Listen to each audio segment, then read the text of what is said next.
The man stood alone, a silhouette against the setting sun. His name? Call him Butch. He clutched a rolled-up newspaper. His eyes, hardened by years of battling garden pests, scanned the horizon. A tumbleweed rolled past. Silence. Too much silence. Butch adjusted his baseball cap. Something wasn't right. He could feel it in his bones. Or maybe it was indigestion from those chili cheese fries. Either way, danger lurked. He tightened his grip on the newspaper, his weapon, his shield. A shadow flickered in the valley below. Butch squinted. What was that? A tremor of fear ran down his spine. Or maybe it was the chili cheese fries. He held his breath. He was ready. A tiny black and yellow blur zipped past Butch's ear. Bzzz, he swatted at the air. Pesky flies, he muttered, resuming his vigil. He took a deep breath, savoring the sweet scent of honeysuckle and exhaust fumes. Another biz, closer this time. Butch swatted again. He missed. He hated missing. It was undignified. He glared at the sky as if to challenge any other flying insects to a duel. All right, that's it, Butch declared to no one in particular. He pulled out a can of insecticide from his back pocket.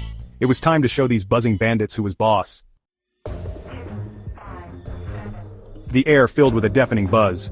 Hundreds, no, thousands of bees swarmed towards Butch. He screamed, a high-pitched, girlish shriek that belied his tough guy exterior. The newspaper fell from his grasp, unraveling like his composure. Butch sprayed wildly, a look of utter panic on his face.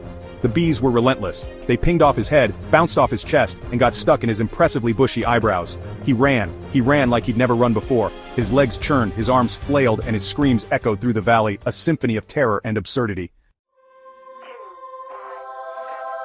The bees herded Butch towards a giant beehive nestled in an old oak tree. He stopped, panting, defeated. He looked up at the hive. It was magnificent, and terrifying, and strangely hypnotic. Suddenly the buzzing stopped. A single bee, larger than the others with a tiny crown on its head, flew down and hovered in front of Butch. It was the queen bee. "You have disturbed the hive," the queen bee buzzed in a surprisingly deep voice. "What say you in your defense?" Butch, still catching his breath, could only manage a feeble, "Sorry?" The queen bee surveyed him for a moment, then turned to her swarm. "He seems harmless enough," she declared. "Let him go." The bees parted, creating a path for Butch to leave. He walked away slowly, his head bowed in defeat, covered in stings but strangely at peace. He'd never admit it, but maybe, just maybe, those bees weren't so bad after all.